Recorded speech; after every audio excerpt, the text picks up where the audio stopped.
wal 'ishrun, bab yang ke-22 fi bayaniz zina, berkenaan penjelasan tentang berzina. Qala Allah subhanahu wa ta'ala, Allah subhanahu wa ta'ala berfirman, walladzina hum li furujihim hafizun, dan mereka orang-orang yang menjaga kemaluan-kemaluan mereka, yaitu yang dimaksud mereka di sini adalah orang-orang mukmin. Mereka menjaga kemaluan mereka, yaitu menjaganya anil fawahishi, daripada perbuatan-perbuatan keji, wa amma la yahillu lahum, dan daripada yang tidak halal bagi mereka. Kama qala Allah Ta'ala, sebagaimana yang Allah Ta'ala firmankan juga fi ayatin ukhra, di dalam ayat yang lain, wala taqrabul fawahisha ma dhahara minha wa ma batan, dan janganlah kalian dekati perbuatan-perbuatan keji. Perbuatan keji itu ada dua, ma dhahara minha, yang nampak darinya, wa ma batan, dan yang tersembunyi. Itu perbuatan keji, nampak dan tersembunyi. Dua-duanya itu dijauhi, jangan didekati. Apa sih yang nampak dan apa yang tersembunyi? Yakni maksudnya adalah makabura, yaitu yang besar. Yang nampak di sini perbuatan keji adalah yang besar. Wa huwa zina, dia adalah perzinahan. Kita bukan dilarang berzina, tapi mendekatinya kita dilarang. Apalagi melakukannya. Artinya sebab-sebab yang memicu kita terjerumus dalam dosa besar ini dilarang. Apa sebab-sebabnya? Berpacaran, menonton video porno, menonton foto-foto yang mengumbar syahwat, berbicara dengan kalimat-kalimat jorok. Itu adalah hal-hal yang memicu syahwat, yang akan menjerumuskan seseorang dalam perzinahan. Na'udzubillah min dzalik. Maka dari itu hindari hal-hal yang seperti ini. Dan itu hukumnya dilarang, jangan didekati. Jaga mulut, jangan bicara yang kotor lagi. Jaga pandangan, jangan menonton film haram atau foto-foto dilarang lagi. Jaga sikap dan pergaulan, jangan bergaul bebas antara laki-laki dan wanita yang tidak ada hubungan mahram antara keduanya. Karena itu dianggap mendekati perzinahan, dan itu dilarang, apalagi perzinahan itu sendiri. Jadi yang dimaksud dengan ma dhahara minha, yang nampak daripada perbuatan keji di sini adalah zina. Wa ma saghura, dan yang kecil. Wa ma batan, yang tersembunyi itu adalah yang kecil. Apa zina yang kecil? Wa huwa al-qublatu wal lamsu wan nadharu. Ia adalah ciuman, wal lamsu, dan sentuhan, wan nadharu, dan pandangan. Dilarang mencium orang yang tidak halal dicium. Dilarang menyentuh orang yang tidak halal disentuh. Apalagi berjabatan tangan, apalagi saling berpelukan, apalagi saling cium pipi kanan, cium pipi kiri. Siapa kamu? Kalau istri kamu sendiri silahkan. Mau mengikut sunnahnya orang Eropa, melihat di TV orang Barat kalau ketemu saling cium pipi kanan, cium pipi kiri,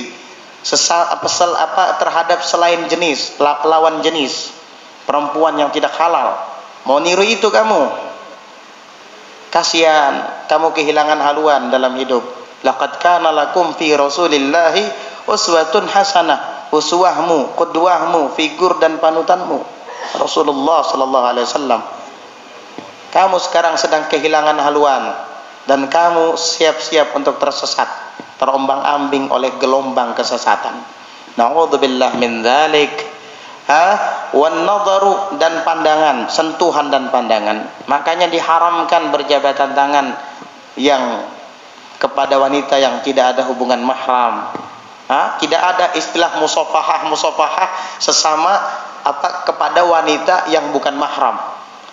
Nggak ada dalam Islam ajaran seperti itu. Dilarang itu bukan ajaran Islam. Saya mau musafahah sama Ustadz Fulan. Kamu laki apa perempuan? Laki-laki. Silahkan, kamu laki-laki. Kamu, saya perempuan, ulun hendak juga mencapai tangan sidin. Loh, jangan. Kamu perempuan, ya kalau kamu masih kecil, belum sampai kepada haddus syahwah, belum sampai kepada batasan dikepingini, masih kecil. Ini kamu sudah wanita dewasa, mau jabatan tangan. Enggak, saya kan pengen masuk surga. Bukan masuk surga, masuk neraka kamu. Kenapa? Melakukan yang haram. Kasihan, niatnya baik, ingin masuk surga, musafahah dengan lelaki yang bukan mahram. Salah kamu. Niat baik tapi caranya salah, tetap saja salah. Niat baik hendak menapak nyamuk di dahi kawan. Niatnya baik, kasihan dahi kawan diigut nyamuk, pak, melapuk, tak kajut-kajut kawan, bisa menampar kawan tuh. Enggak, saya tidak bermaksud menghina kamu, tapi menapak ke kepala singganjangan. Niatnya baik untuk membunuh nyamuk yang ada di kepala kawan tadi, tapi caranya salah. Mestinya dia bilang, maaf, di dahi kamu tuh ada nyamuk. Sebelah mana? Sebelah kanan. Tapak. Nah, biar dia yang napak sendiri. Kamu cuma kasih tahu. Jangan pakajutan, pang. Ini menampar ngarannya jar kawan. Bukan menyelamatkan ini. Apalagi dia sedang asyik, kaget digitukan, bisa membalas dia. Kenapa menampar? Padahal niat kita baik, tapi caranya salah. Akhirnya yang terjadi juga salah. Ya ada seperti itu. Kalau musafahah sesama lelaki, perempuan sesama perempuan, silahkan, nggak apa-apa. Nabi aja membaiat para kaum wanita tidak dengan bermusafahah, dengan suara saja. Itu Nabi. Ndak sidin wali kada bisi syahwat lagi. Bisi anak lah sidin. Bisi ya. Munnya kada bersyahwat kayak apa bisi anak? Ndak sidin bisa mengendalikan syahwat sidin. Rasulullah tidak bisa mengendalikan syahwat. Kalau dia bisa mengendalikan syahwat, Rasulullah lebih bisa mengendalikan syahwat daripada dia. Toh ternyata Nabi tidak salaman dengan wanita. Innila usafihun nisa, sesungguhnya saya tidak mau berjabatan tangan dengan wanita. Sungguh, andai kata aku ditikam dengan belati, lebih aku sukai daripada menyentuh wanita yang tidak halal bagiku. Berarti wanita itu ada yang halal, ada yang tidak halal disentuh. Selesai. Itu khususiyah Nabi. Siapa bilang khususiyah? Syafi'i nggak bilang begitu, Hanafi nggak bilang begitu, Hambali nggak bilang begitu. Siapa lagi? Maliki juga nggak bilang begitu. Nggak ada ulama dari Mesir, hatta dari Mesir. Enggak dari Suriah, hatta dari Suriah. Ilatnya di sini bukan syahwatnya, tapi madhinnatu syahwah. Artinya kamu mau syahwat mau tidak, ketika berjabatan tangan dengan perempuan yang bukan mahram, tetap saja unsur syahwat, potensi syahwat tetap ada di situ. Walaupun ketika berjabatan tangan kamu tidak merasa bersyahwat dengan wanita itu, tapi madhinnahnya tetap ada. Jadi illat haramnya berjabatan tangan dengan ajnabiyah, perempuan yang tidak ada hubungan mahram dengan kita, bukan karena syahwatnya, tapi karena takut madhinnatu syahwah. Di situ ada unsur syahwat, ada dugaan, ada potensi menimbulkan syahwat. Ini illat yang dilarang. Dari dulu leluhur kita, ulama-ulama kita memelihara akan hal ini.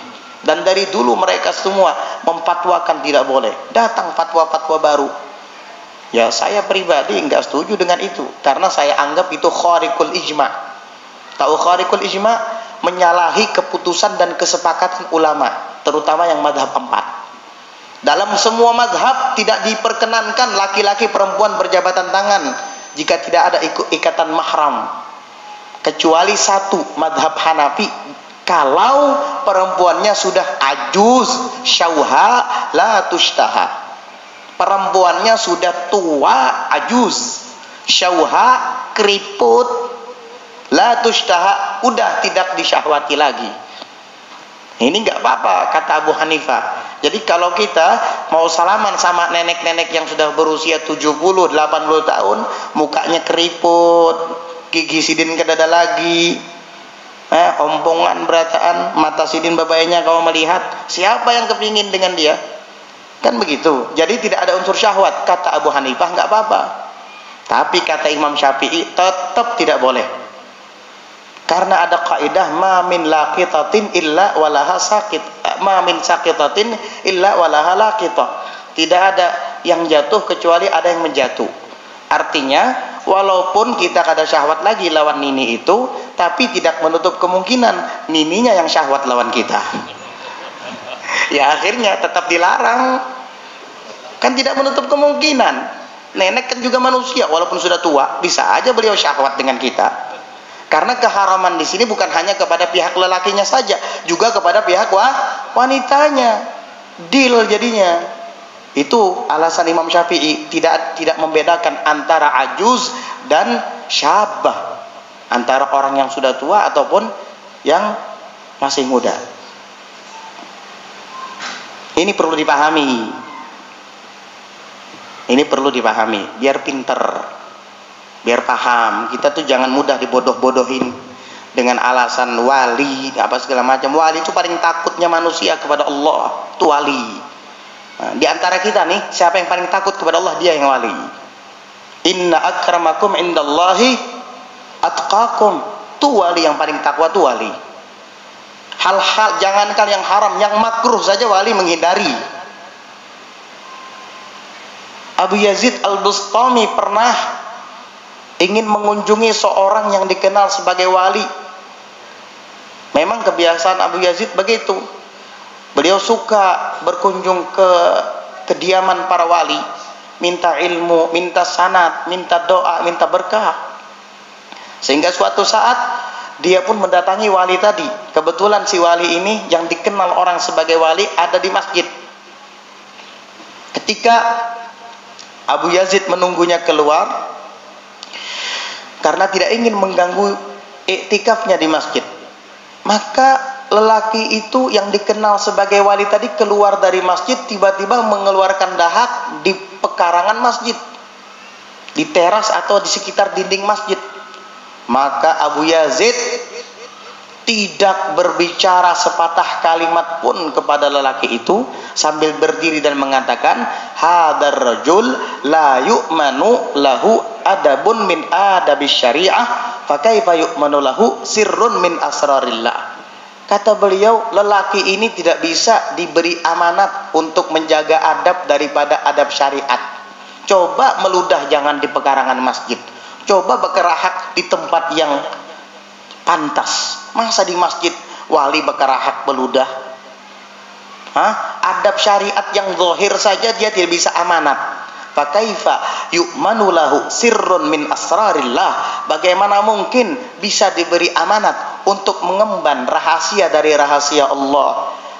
Adab syariat itu mudah dilakukan, ringan, dia aja tidak bisa melakukannya. Apalagi rahasia-rahasia ketuhanan. Pernah baca Manaqib Syekh Seman enggak? Ada kan di situ bahwasanya para wali-wali itu diberi amanat untuk mengemban rahasia-rahasia ketuhanan, min asrarihi ar-rabbaniyah. Kan ada begitu. Rahasia ketuhanan jauh lebih berat daripada syariat. Syariat aja kada kau menggawi, apalagi asrar rabbaniyah, rahasia-rahasia ketuhanan. Mangkat banyu seember aja kada kawa, apalagi sedrum. Jadi begitu. Nah, jadi wali itu, kalau kamu takut kepada Allah, wali lebih takut daripada kamu kepada Allah Subhanahu wa taala. Paham? Hal-hal yang makruh, yang sempalan, yang sepele itu mereka tinggalkan. apalagi yang haram. Apalagi yang haram. Begitu. Itu adalah wali. Nah, itu wali. Quran yang mengatakan seperti itu. Ala inna awliya Allahi la khawfun alaihim wa la hum yahzanun. Alladzina amanu wa kanu yattaqun. Itulah para wali. Enggak takut, takutnya hanya kepada Allah. Tidak pernah bersedih, sedihnya hanya ketika mereka lalai daripada mengingat Allah. Mereka beriman dan bertakwa terus kepada Allah. Yattaqun, fi'ilnya fi'il mudhari itu. Fi'il mudhari itu yufidul istimrar, faedahnya adalah berkesinambungan. Artinya takwanya itu terus menerus, tidak ada henti-hentinya. Begitu para wali. Jadi hati-hati, tidak ada istilah mencium, tidak ada istilah menyentuh, tidak ada istilah memandang dengan syahwat kepada wanita yang tidak termasuk mahram kita. Siapa sih mahram itu? Mahram itu ada yang dari nasab, ada yang dari susuan, ada yang dari pernikahan. Kalau yang dari nasab ada 7. Pertama adalah ibu kita sendiri, itu mahram. Silahkan kamu berjabatan tangan dengan dia. Silahkan kamu cium dahinya, dapat pahala kamu. Dengan niat menghormati, mentakzim orang tua, cium dahinya, dapat pahala kamu. Kamu peluk orang tua kamu, nggak apa-apa, orang tua kamu itu pelukan kasih sayang. Dia setiap hari dulu memeluk kamu ketika kamu masih kecil. Setiap hari pipimu dicium sama dia, ditimang-timang sama dia. Sekarang kamu yang peluk dia dan cium dia, orang tua kamu. Siapa lagi? Anakmu sendiri, anak perempuan. Anak kamu sendiri, mahram. Siapa lagi? Bibi kamu, saudara ayah. Dan bibi kamu, saudara saudara mama. Kemudian siapa lagi? Saudari kamu, adik perempuan kamu atau kakak kamu. Siapa lagi? Anak saudara perempuan kamu yang laki-laki. Dan anak saudari perempuan, anak perempuan saudara kamu yang laki-laki dan anak perempuan saudari kamu yang perempuan. 7. Itu mahram. Ini nggak apa-apa. Bini paman bang masuk lebih? Nggak masuk. Bini paman bukan saudara ayah, bukan saudara ibu. Bini paman, ya sama perempuan. Laki paman, apa laki acil? Laki paman, laki acil. Bukan mahram itu. Paham? Kalau dalam susuan sama sebagaimana yang diharamkan dalam nasab, diharamkan pula dalam susuan. Berarti ibu susu mahram kita. Tapi syaratnya kita menyusu kepada dia waktu itu usia kita di bawah 2 tahun. Dan menyusunya itu khamsu radha'atin mutafarriqat. 5 susuan secara terpisah.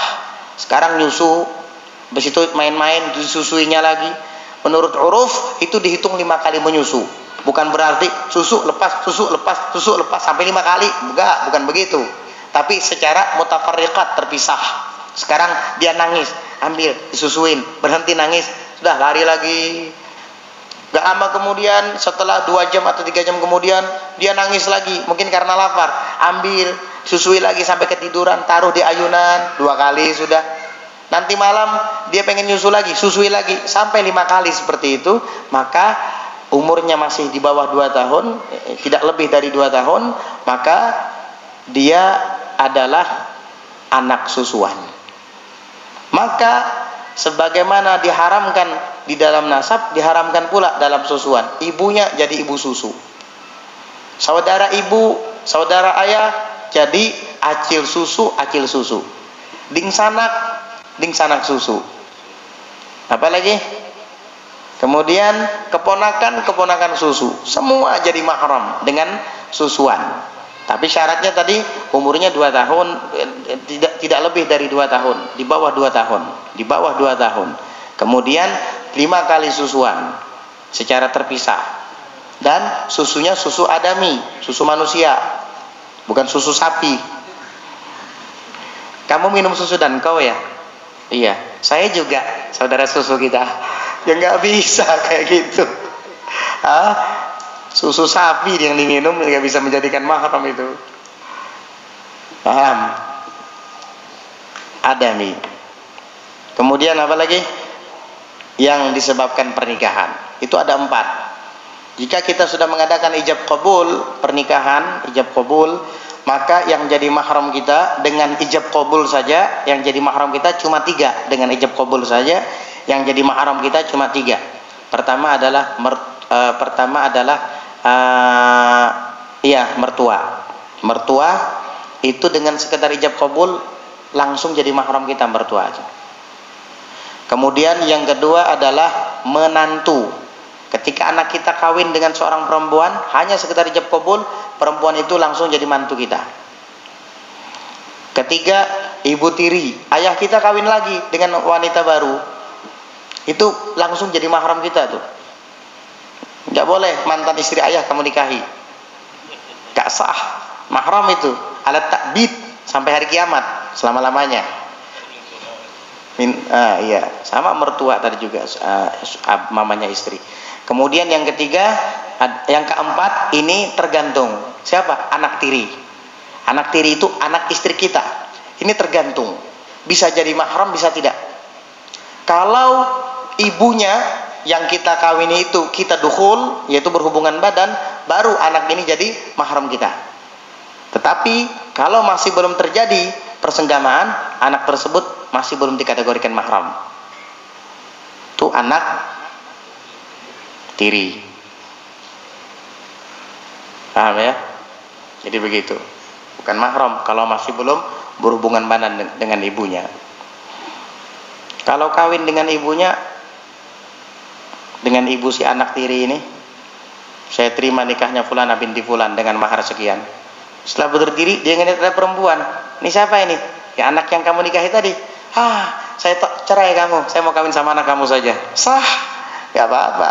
Paling kamu dipukulin sama orang kampung. Ya, sah. Kenapa? Karena belum ada hubungan badan. Maka robibah ini, roba ibukum allati fi hujurikum, itu belum menjadi mahram kamu. Paham? Jadi itu sebab pernikahan ada 4. Nasab 7, susuan 7, 14 ya. Pernikahan musaharah 4. Berarti berapa? 18 mahram. Selain dari itu jangan sentuh kecuali istri kamu. Hendak dipadahkan budak kamu, apa dia ada perbudakan lagi sudah? Ya, kecuali istri kamu. Kalau istri halal disentuh. Apa karena mahram? Bukan. Masa mahram jadi istri? Nggak boleh. Mahram nggak boleh dikawini. Karena adanya ijab dan qabul tadi itu. Halal lah dia. Makanya kalimat qabil itu bisa menghalalkan yang haram itu. Ya ada orang mahalabiyu apa gawean pian pengulu, gawean ulun mahalalakan yang haram. Ya. Mujurai. Ya kalau nang harusnya tidak halal bersentuhan, berhubungan badan, gara-gara dinikahkan pengulu jadi halal.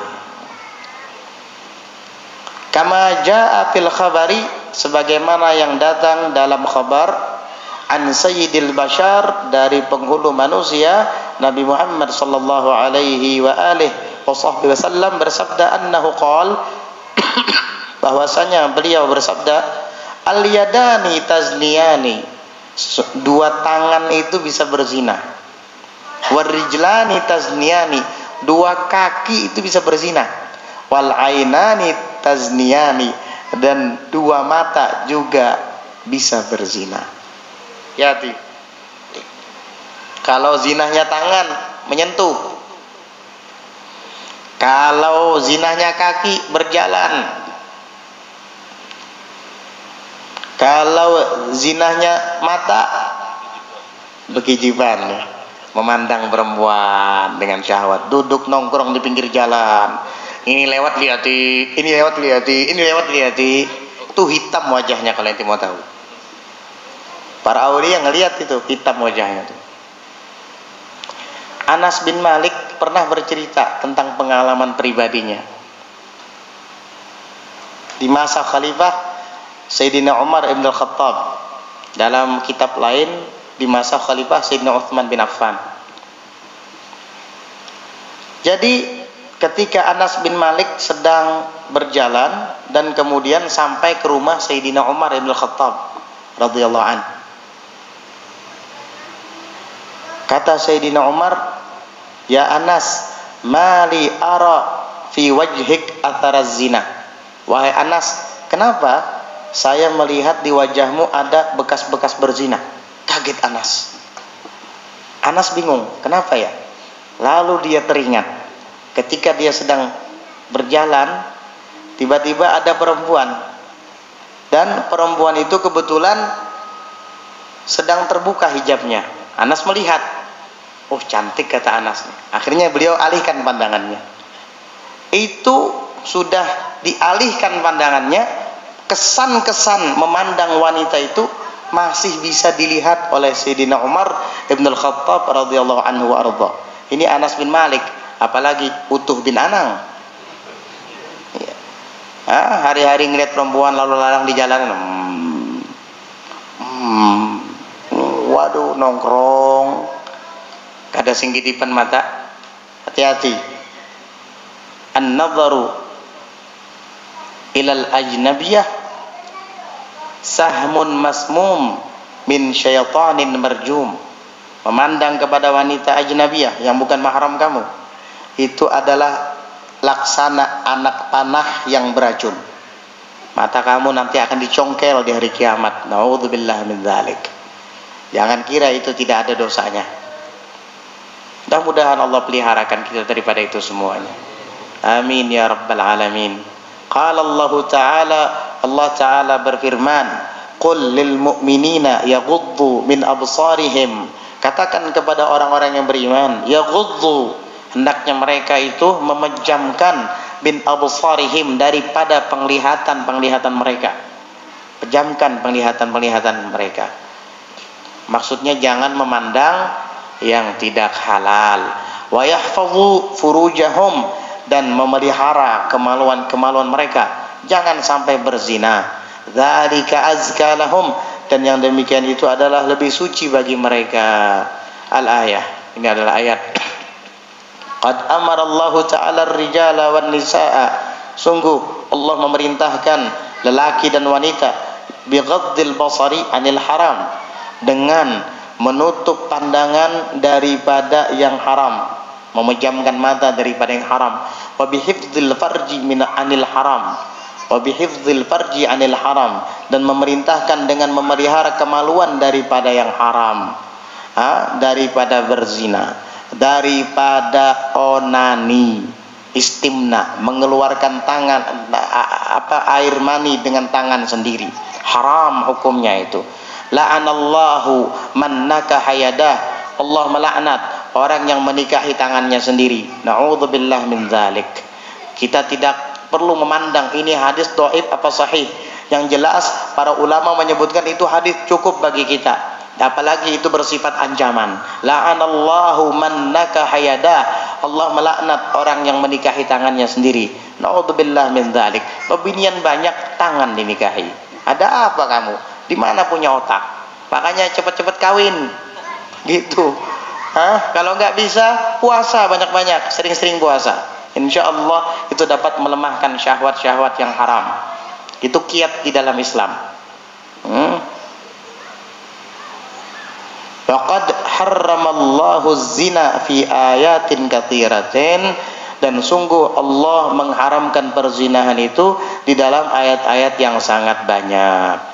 Qala Allah Ta'ala, "Wa may yaf'al dzalika yalqa athama," yakni iqaban finnar, wa yuqalu wadiyan finnar, wa yuqalu jubban finnar, idza futiha famuhu saha ahlu jahannama min khubthi raihatih.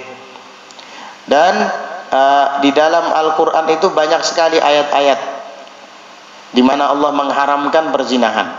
Qala Allah Ta'ala berfirman, "Wa may yaf'al dzalika," dan barang siapa yang melakukan itu perzinahan, yalqa athaman, dia kelak akan mendapati athaman, dosa pembalasan. Apa dosa pembalasannya? Yakni iqaban finnar, yaitu adalah siksaan, hukuman di neraka. Wa yuqalu, dan dikatakan hukuman itu adalah wadiyan finnar, apa? Lembah di dalam api neraka. Kamu akan masuk ke sana nanti. Naudzubillah. Wa yuqalu, ada juga yang mengatakan jubban finnar, sebuah sumur yang ada di neraka. Idza futiha famuhu, apabila sumur itu dibuka mulutnya, mulut sumur tadi dibuka, saha ahlu jahannama, maka menjerit semua penduduk neraka jahanam, semua penghuni neraka jahanam, min khubthi raihatih, daripada buruknya aroma yang keluar dari sumur itu. Padahal di neraka jahanam itu sudah berbau busuk, tetapi lebih busuk lagi sumur yang diperuntukkan oleh Allah untuk para penzina kelak. Na'udzubillah min dzalik. Pian, di pelapon ada anak kucing mati, atau di bawah perumahan ada ayam mati. Itu baunya na'udzubillah sampai menghilangkan selera makan. Ada tikus tegapit di lawang, bau busuk, menghilangkan selera makan. Nggak ada apa-apanya itu. Bau busuk bangkai tikus, bau busuk bangkai anjing, bau busuk bangkai ayam, bau busuk bangkai kucing, tidak ada apa-apanya dengan bau busuk orang-orang yang berzina kelak di hari kiamat. Na'udzubillah min dzalik. Kamu jangan sok-sok merasa bersih, gak senang dengan bau busuk. Kalau kamu penzina, ketahuilah tubuhmu, kemaluanmu jauh lebih busuk daripada itu kelak di hari kiamat. Na'udzubillah min dzalik. Sampai penghuni neraka jahanam mengeluh, ya Allah, kami ini sudah sibuk dengan azab, kami ini sudah mencium aroma yang tidak sedap, mengganggu luar biasa. Kenapa sumur ini dibuka lagi? Tambah tak sedap bau neraka jahanam ini. Ternyata di dalamnya itu para penzina. Luar biasa. Kemaluan mereka itu mengganggu, baunya itu mengganggu orang-orang yang ada di neraka jahanam. Padahal neraka jahanam sudah berbau busuk, ditambah lagi dengan kemaluan para zina, para penzina, para pelaku zina, tambah busuk. Na'udzubillah min dzalik. Hati-hati. Makanya taubat kepada Allah Subhanahu wa taala dengan sebenar-benar taubat. Dengan sebenar-benar taubat. Jangan lagi melakukan itu. Sayang sekali banyak opini-opini yang salah dan keliru. Ada orang yang masih muda, perempuannya juga masih muda, mereka berzina dulu, karena amun sudah hamil hanya tanggung jawab. Itu bukan tanggung jawab, Bung. Dosa kamu tetap ada. Jangan kira ketika kamu berzina dengan perempuan, lantas dia hamil, kamu kawini, hilang dosa berzina. Tidak sama sekali. Banyak orang yang bertanggapan seperti itu, dan rata-rata mereka orang awam. Makanya ajarkan pengetahuan ini kepada mereka. Bahkan ada di suatu daerah yang kebanyakan muda-mudinya seperti itu. Kawi badahulu hanyar nikah. Ada istilah seperti itu dulu kan? Gawi badahulu hanyar nikah. Artinya zina dulu baru nikah. Ketika dia berzina dosa, lalu perempuannya hamil, kemudian dia kawini, hilang dosanya. Kata mereka. Siapa bilang hilang? Kata siapa hilang? Tetap. Kalau kamu tidak taubat taubatan nasuha, dan hakullah yang akan diberlakukan kepada penzina tetap tidak gugur. Jika mereka belum pernah menikah, sama-sama masih pejaka dan gadis, lalu berzina, itu dicambuk 100 kali dan diucilkan dari kampung halaman selama 1 tahun ke jarak yang 2 marhalah atau lebih. Jangan sampai batang hidungnya kelihatan. Ini opini yang salah ketika mengatakan jika berzina lalu hamil, tanggung jawab nikahi, hilang dosa zina. Sama sekali tidak. Itu bukan bertobat dari zina itu. Kan saya tuh sudah tanggung jawab. Iya, sama ayahnya perempuan, sama keluarganya perempuan, sama Allah kamu masih belum tanggung jawab. Na'udzubillah min dzalik. Jauhi, makanya jangan lakukan itu. Dosa besar, haram itu. Dosa besar minal kabair. Karena ada hadnya di dalam agama. Ada hukuman khusus untuk penzina dalam agama. Makanya termasuk minal kabair, dosa besar. Na'udzubillah min dzalik. Mudah-mudahan Allah Ta'ala lindungi kita, anak-anak kita, putra-putri kita, kerabat dan keluarga kita daripada dosa besar ini.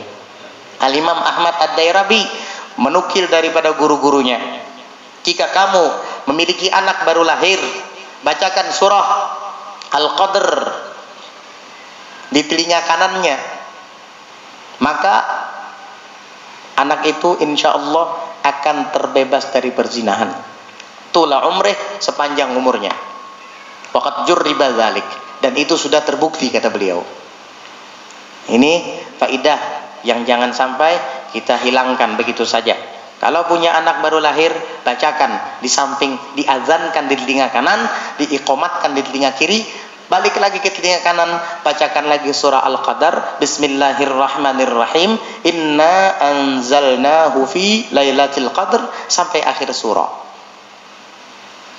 Sekalikah, berapa kali, Bib? Terserah. Sekali, 2 kali, 3 kali, lebih bagus lagi. Iya, semakin banyak semakin bagus, nggak apa-apa. Itu kata Syekh Ahmad Ad-Dairabi, saya kutip dan saya dengar dari guru-guru saya bahwa itu bagus dibacakan untuk bayi yang baru lahir, entah laki-laki kah bayi itu ataupun perempuan, karena jika ia dibacakan ayat Al-Qadar tadi, lam yuqaddirillahu lahu az-zina tula umri, Allah tidak akan mentakdirkan baginya berzina seumur hidupnya. Ini amalkan seperti itu. Nih, anak-anak yang berzina, bergaul bebas, berzina, bergaul bebas, berzina, mungkin orang tuanya dulu nggak tahu faidah ini, nggak tahu ilmu ini. Ya, ini berkat hadir majelis, akhirnya pian tahu. Alhamdulillah. Coba seandainya tadi pian nongkrong di warung ngopi, nggak tahu faidah ini. Coba seandainya tadi duduk di depan TV nonton televisi, nggak tahu faidah ini. Berkat duduk di majelis, akhirnya dapat ilmu. Apalagi sekarang di akhir zaman, fitnah-fitnah bermunculan di timur, di barat, di utara, di selatan. Maka dengan cara seperti ini kita membentengi anak-anak kita, putra-putri kita. Mulai dari sejak bayi baru lahir sudah dibacakan kalimat-kalimat mulia itu di telinga-telinga mereka, agar mereka terhindar dari dosa-dosa, dari kemungkaran, kemaksiatan, terutama perzinahan tadi. Wal'iyadzu billah. Wa ruwiya an ba'di sahabati radhiyallahu anhum annahu qala wallahu a'lam bis-shawab. Insyaallah nanti kita akan bacakan di pelajaran yang akan datang tentang riwayat yang disampaikan oleh sebahagian sahabat radhiyallahu anhu di pelajaran yang akan datang. Wallahu a'lam bis-shawab.